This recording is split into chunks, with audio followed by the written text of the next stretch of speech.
Howdy!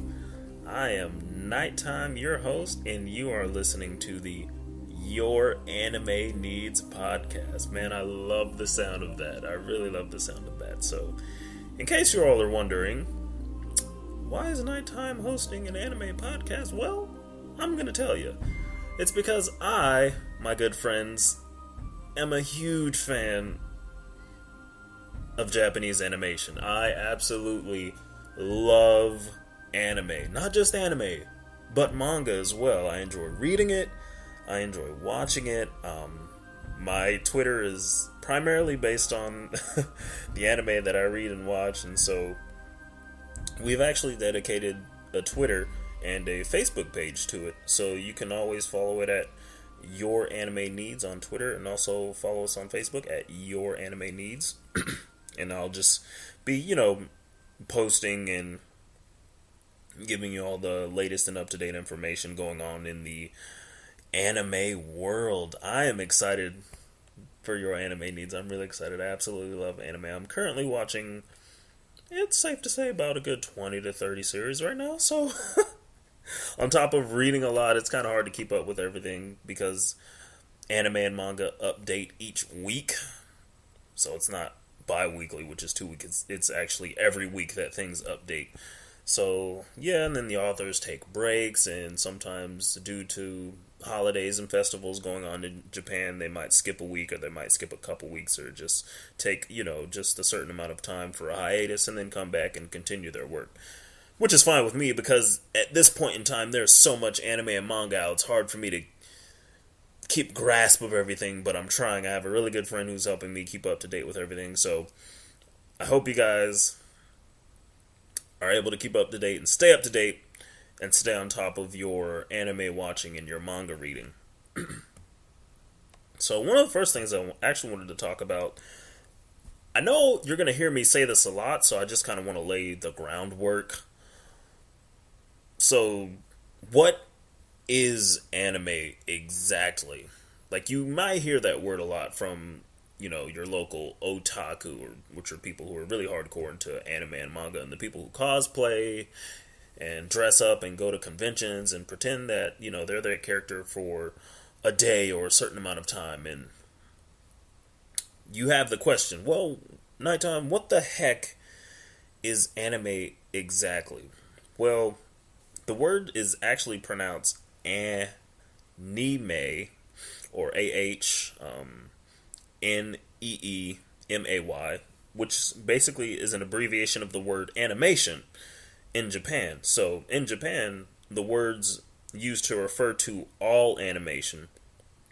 And then outside of Japan, it's actually become the catch-all term for animation from Japan. So we deem it as anime because it's the phrase that we use for, Japanese animation. We just title it anime, and it's pretty much caught on, and, you hear it and you instantly think Japan. Like, that's the first thing that comes to your mind. It's, anime, it's from Japan, and yeah, so that's the first thing that normally pops up. Actually, for decades, anime was produced by and for Japan. It was actually a local product with a certain unique, distinct feel and look to it. And it wasn't only the artwork, because, of course, the artwork has its own certain characteristics.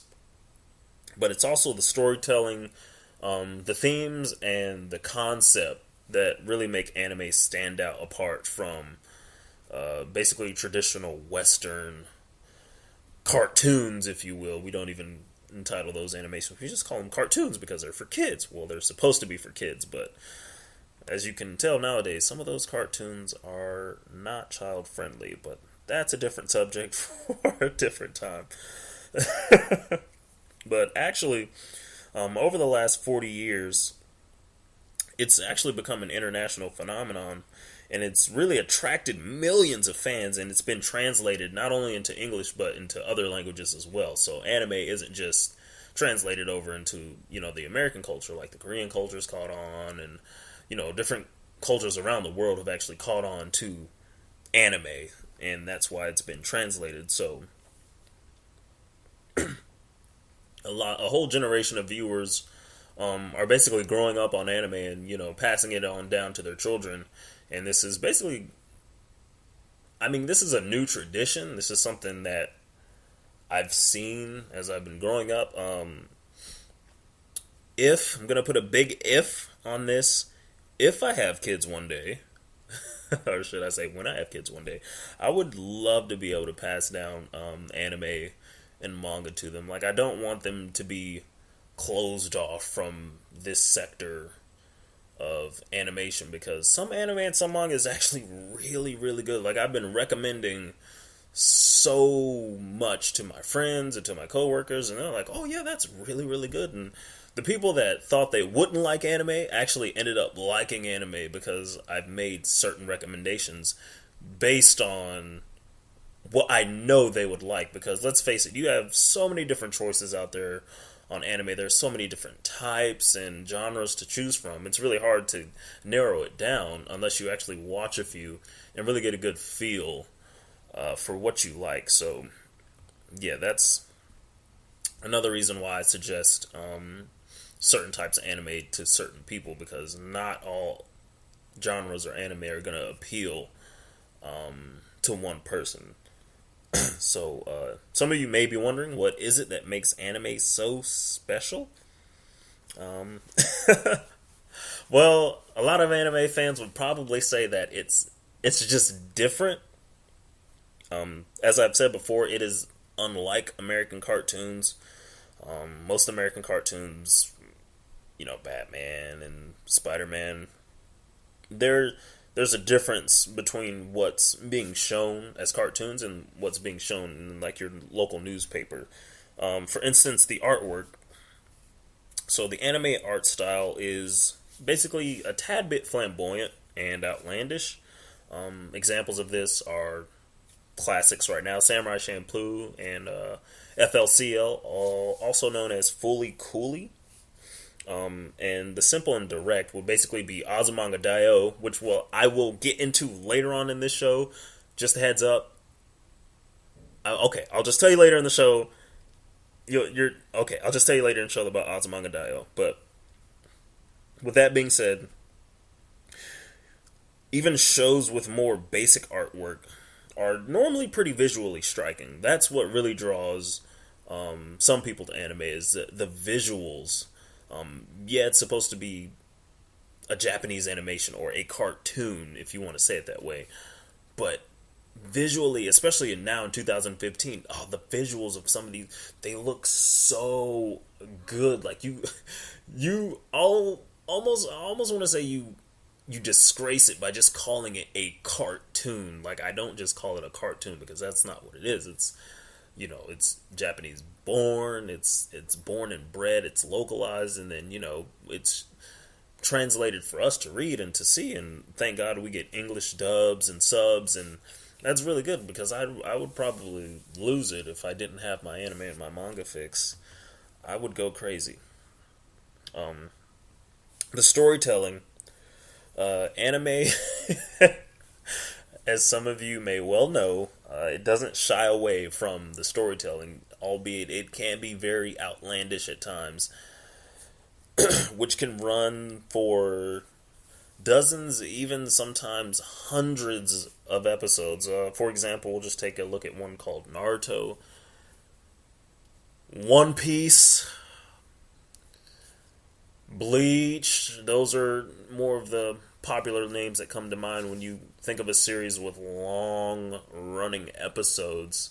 Although Naruto's already ended, it's just a spoiler alert, and they already started Naruto Gaiden, which is about his son. And then Bleach, although the anime is over with, the manga is still going, and that's about 600 chapters long, I believe. Let me double check for you guys really, really quick, just to be on the safe side. I don't want any of you coming at my head here. So I'm double checking the chapters on Bleach. And then One Piece is... I can't keep up with One Piece. That's how ridiculous One Piece is. A friend recommended it to me in high school. I did not listen to him. Did not start reading it and or watching it. And now the fact that I want to get into it now, I am extremely, extremely far behind. Extremely far behind, and I don't think I'll ever be able to catch up with that. I was correct on my Bleach chapter. There are 629 chapters of Bleach, so, and I know this because I've read the latest chapter of Bleach. Can't keep a otaku down for long. Can't keep him from his material. But anyways, the best anime normally depends on the viewership.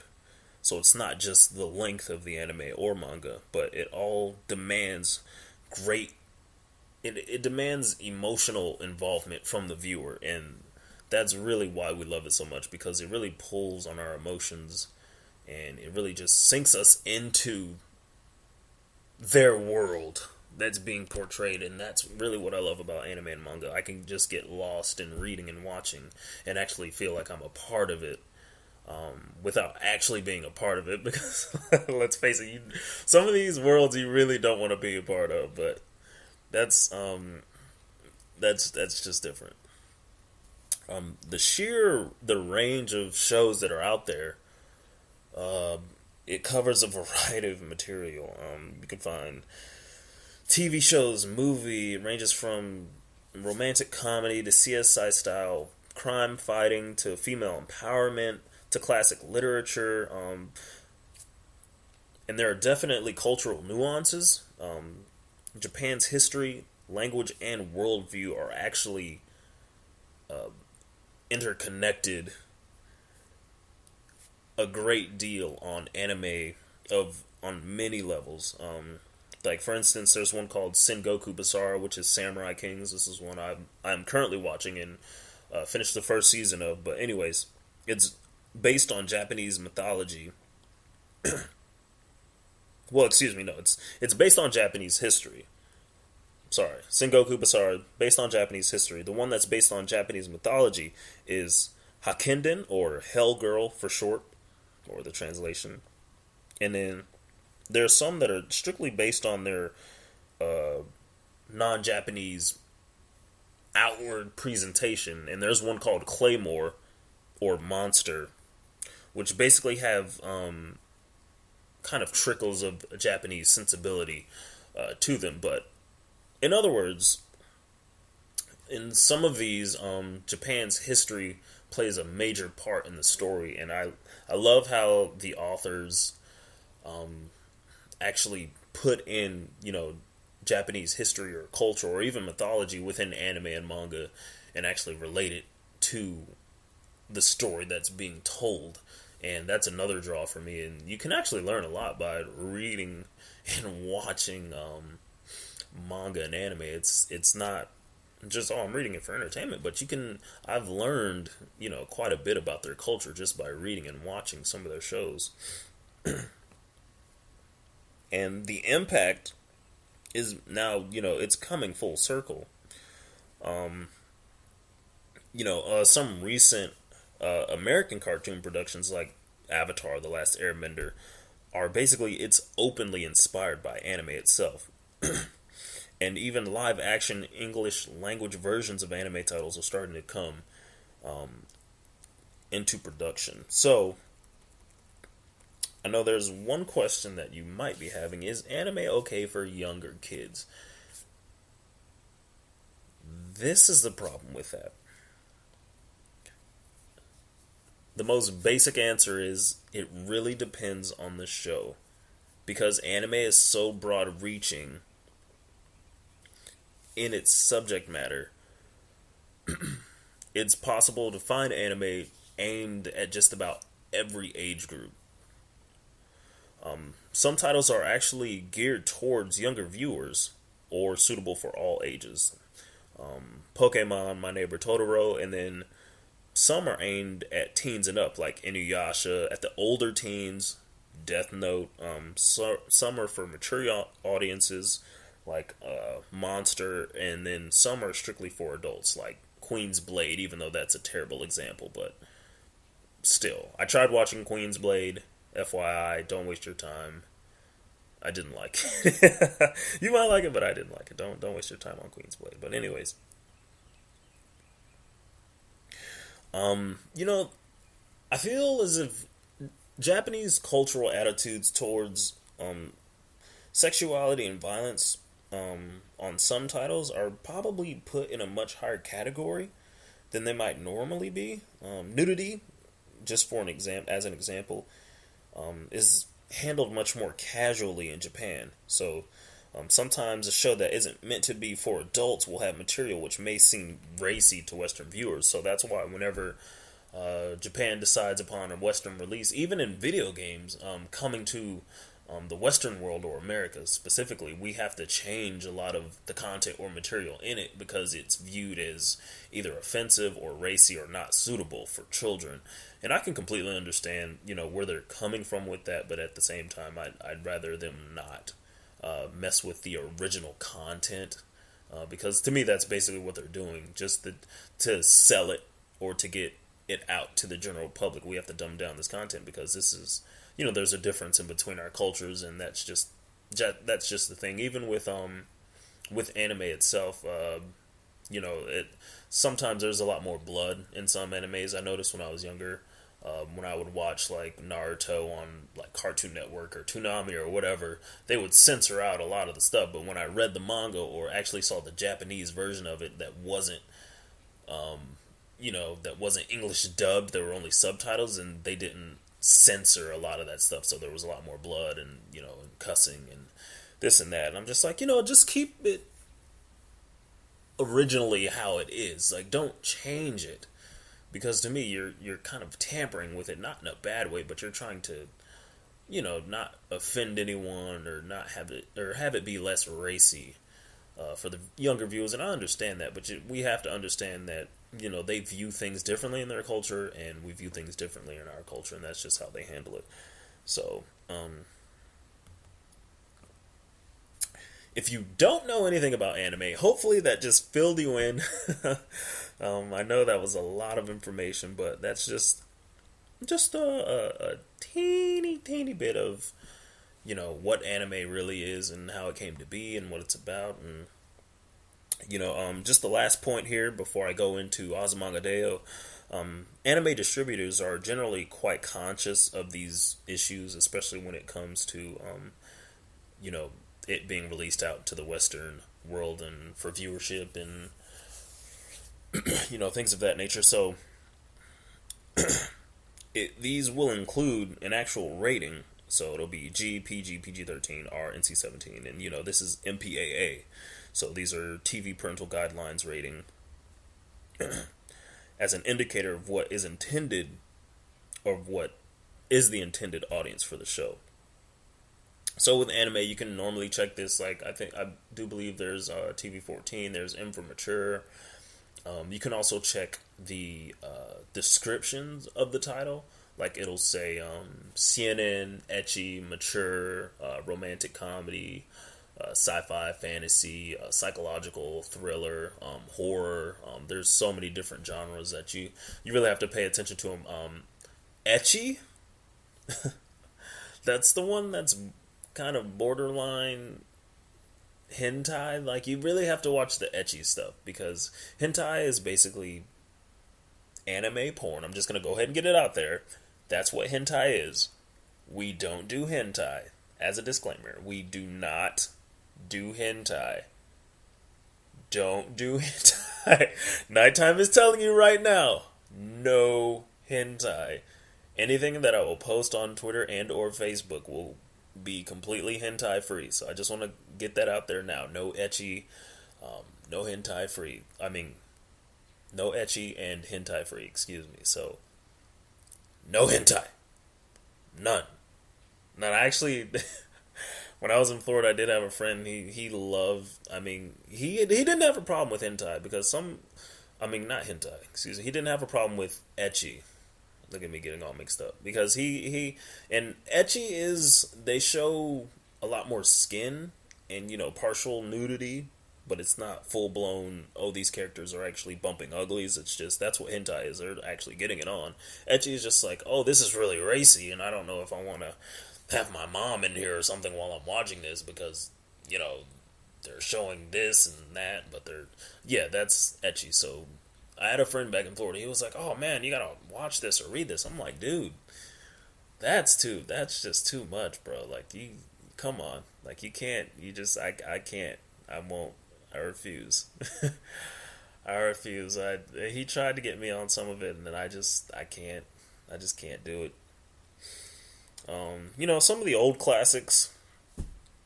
Cowboy Bebop and Berserk. I'm getting away from my ecchi hentai little rant there. I dislike that, but Cowboy Bebop and Berserk they're oldies, but they're really good, and they're classics. So suggestions on how to get started on anime watching. If you have a friend who's heavily into anime, I suggest you going to them for recommendations. And if not, just learn about which shows are which shows represent the major genres within anime, and pick the genres you already enjoy watching.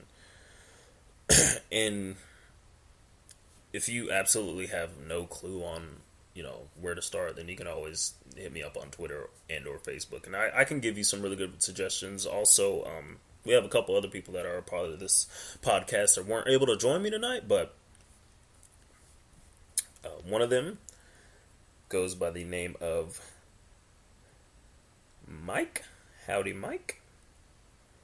And the other, taking me some time here, let me take a look at this. Mike and Kyle. So they weren't able to join me tonight, and this is the pilot episode, but Mike and Kyle can also give you some really good recommendations on what to get started on if you're trying to get into anime or manga. So, without much further ado, I will now get into what got me started on anime. The first series that I fell in love with goes by the name of Azumanga Daioh. And yes, you can hear me typing. I'm typing that in, but so Azumanga Daioh it's a Japanese comedy manga series that was written and illustrated by Kiyohiko Azuma. So, and that was serialized in an anime magazine. The title's pretty hazy, but it was between 1999 and 1992. The television anime adaptation was produced by one of their developers in the JC staff and aired in Japan between April and September 2002. And it consisted of 130 5-minute segments compiled into 26 episodes. So, then they had the DVD releases and etc. But that's the boring stuff. So, okay. I know the title is fairly long, Azumanga Daioh. But basically, Azumanga, that phrase is a blend of the author's name and manga, while Daioh comes from the magazine in which it was originally published. And I do have the magazine's name here. It's called Denkeki Daioh. So, Azumanga, Kiyohiko Azuma, and then Daioh, Dengeki Daioh. So that's where you have the title from, Azumanga Daioh. But with that being said, here's why I love Azumanga Daioh. Okay, so I'm just going to go over a little bit of the plot. So, Azumanga Daioh basically chronicles the everyday high school life of 6 Japanese girls and 2 of their teachers. There's a child prodigy by the name of Chiyo Mihama. And who Chiyo is, she's a child prodigy, right? But she's trying to fit in with girls who are basically twice her age because she's so advanced at her age. And she's so ahead of everybody in her class, but she's so much younger than everyone in her class at the same time. So it makes for really interesting dialogue. And also really funny scenarios at the same time because they go to her for help and they hang out with each other and she's just like, oh, why don't you just do this? And she's just passing all her tests with 100% and she never fails anything. She's a prodigy, but she's really cute and it's really funny and I love it. I love that. There's also Sakaki. She is obsessed with animals and she's really good at sports. There's Ayumu Kasuga, or otherwise she goes by the name of Osaka. Excuse me, because she's also from Osaka, Japan. But anyways, there's Koyomi, which is which is Tomo's best friend. Her name is Yomi, so Yomi and Tomo, they're best friends, but Tomo gets on Yomi's nerves like no other. It is very, very funny, and I love it. And then there's also Kagura, who's basically Sakaki's rival in sports. She's really good at sports as well, but she transfers into their class, and she has, she challenges Sakaki to kind of this rival thing, and they have a huge sports fest that goes on, and it's really good. But their homeroom teacher's name is Yukari Tanizaki. And then her friend, which is a physical education teacher, goes by the name of Niamo, or Minamo Kurosawa.